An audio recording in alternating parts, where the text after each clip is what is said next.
જય ગૌ માતા, જય ઠાકોરજી, નારાયણભાઈ વસરા, ધનરાજ પ્રાકૃતિક ફાર્મ. ચાલો મિત્રો, આજે તમને ગાયોને બતાવું અને આજે અમારી મિશ્રીની દુઃખદ યાદો ખાલી અમારી સાથે છે. આજે મિશ્રી ગઈ અને 2 મહિના, આજે 2 મહિના પૂરા થઈ ગયા.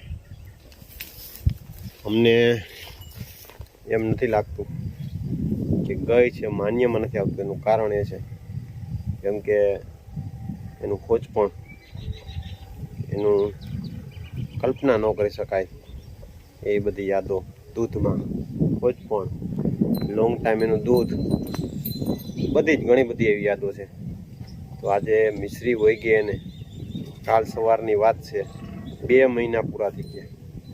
2 મહિના મિશ્રી અમારી વચ્ચેથી જતી રહી.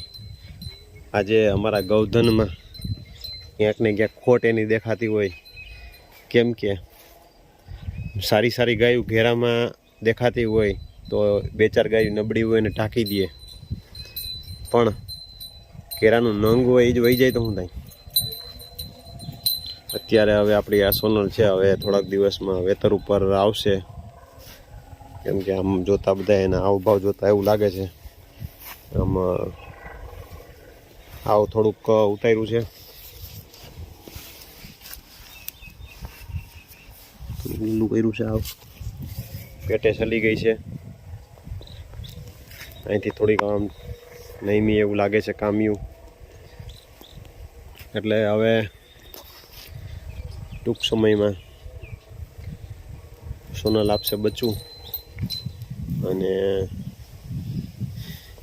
એ પછી અમારી પાયલ મિશ્રીની માં, આ મિશ્રીની માં છે. એ પછી વ્યાહે મિશ્રીની વાછડી. આ છે મિશ્રીની વાછડી. એ પછી વ્યાહે એને 6.5-7 મહિના જેવું થઈ ગયું છે.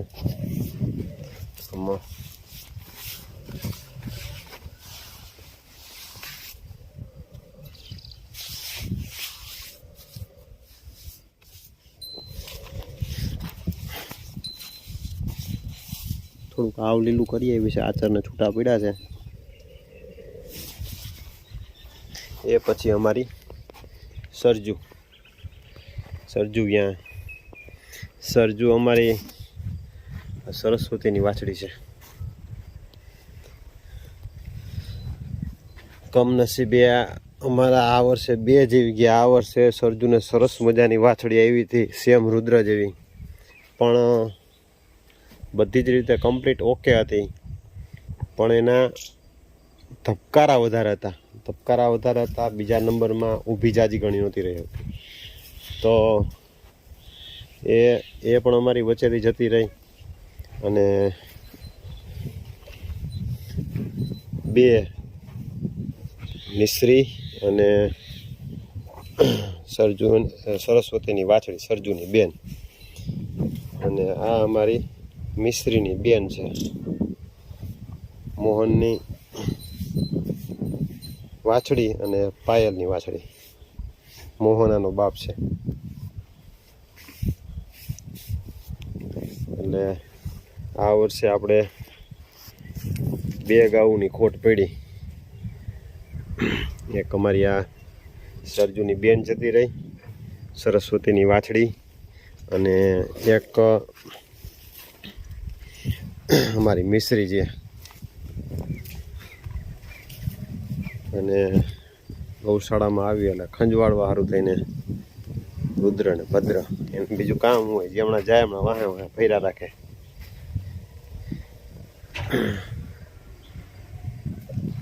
તો આજે અમારી મિશ્રીને